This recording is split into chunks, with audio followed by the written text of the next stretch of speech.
Aconteceu em ambiente virtual mais uma reunião da CPI da violência sexual contra estudantes de ensino superior. A deputada Damares Moura, do PSDB, presidente da CPI, apresentou requerimento pedindo a prorrogação do prazo de 60 dias para a conclusão dos trabalhos. Eles foram paralisados por um período devido à pandemia de coronavírus. O requerimento foi aprovado. Os parlamentares seguiram com a oitiva da doutora Paula Santana Machado de Souza, defensora pública do Estado de São Paulo. As estudantes que sofrem assédio ou violência sexual não são instruídas sobre as medidas que podem adotar contra o agressor, segundo ela.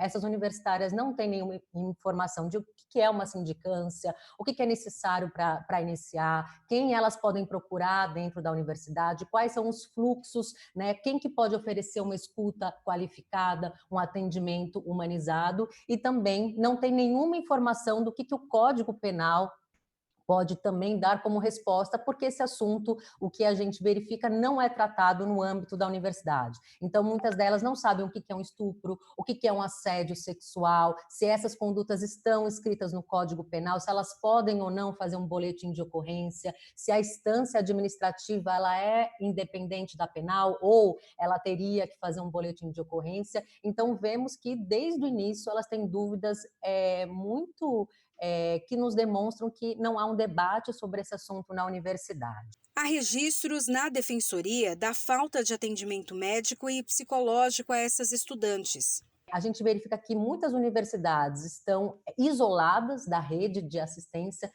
que é uma rede necessária quando a gente pensa em violência sexual, que vai desde o atendimento da saúde, por exemplo, né? A doutora Albertina poderia falar muito melhor do que eu, mas pensando, por exemplo, na profilaxia de emergência, essas universitárias têm que tomar esses remédios em até 72 horas e a contracepção de emergência em até 5 dias. Então, essa informação, se ela não é trazida na universidade, né, de modo institucional, essas universitárias também não sabem a quem recorrer, né? Vemos também uma ausência de fluxo entre a própria universidade, né? Algumas universidades têm hospitais, né, mas muitas delas não têm, então não há aí um fluxo estabelecido para que elas saibam qual é o hospital de referência, qual postinho de saúde procurar, né? Qual UBS mais próxima. Então, a gente vê ainda a universidade muito individualizada e fora dessa rede de proteção e prevenção da violência que a gente entende que é tão importante e que a Lei Maria da Penha preconiza no seu artigo 8º,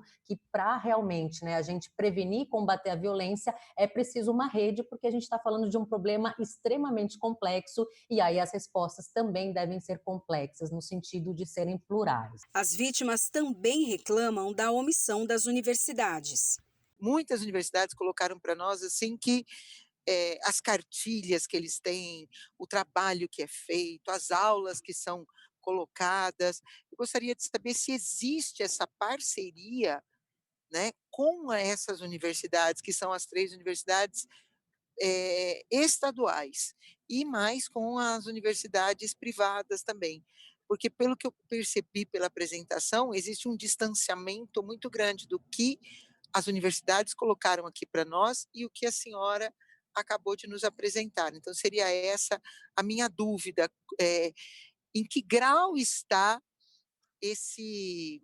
essa conversa, essa ponte entre a defensoria e as universidades? Já fizemos algumas reuniões com a Procuradoria, exatamente porque há lá um pleito das alunas e também da Rede Não Cala, que é uma rede de professoras que também acabam sendo, né, as acolhedoras dessas alunas, porque na USP hoje não existe, por exemplo, um centro de referência, que é um pleito, né, das alunas e das professoras para acolher essas universitárias que sofrem aí tantas violências, né? Então, não existe hoje na USP um centro de referência da mulher, por exemplo. Grande parte dos agressores é identificada como superior hierárquico, principalmente professor, o que faz com que essa estudante desista da universidade. Como é uma violência praticada por alguém do convívio diário, né, dessas mulheres, tem esses aspectos ligados à violência doméstica e familiar, e por isso que é uma violência complexa, né? É complexo essa mulher também denunciar um colega da sala de aula com quem ela vivencia uma rotina, um professor que tem aí uma ascendência hierárquica, né, em relação à sua vivência. Então, também a gente, por isso que esse aporte psicossocial é tão importante, porque é muito difícil, assim como na violência doméstica, denunciar aquele agressor que faz parte do seu dia a dia, seja por medo, seja porque você pode nutrir algum sentimento realmente por aquele agressor, né? E seja porque ainda a gente não tem ferramentas, do meu ponto de vista, eficazes para garantias para essa vítima e também para um processamento, né? Assim como aconteceu em relação à Lei Maria da Penha. Também seria ouvida nesta reunião a doutora Albertina Duarte Takiuchi, coordenadora de políticas públicas para as mulheres da Secretaria de Justiça e Cidadania do Estado de São Paulo. Ela entrou na reunião virtual direto do centro cirúrgico, acompanhou um parto por 15 horas e os membros da CPI preferiram remarcar a oitiva dela. Durante a reunião, transmitida ao vivo pelo YouTube, foram registradas mensagens agressivas contra a mulher nos comentários e a CPI vai se posicionar juridicamente.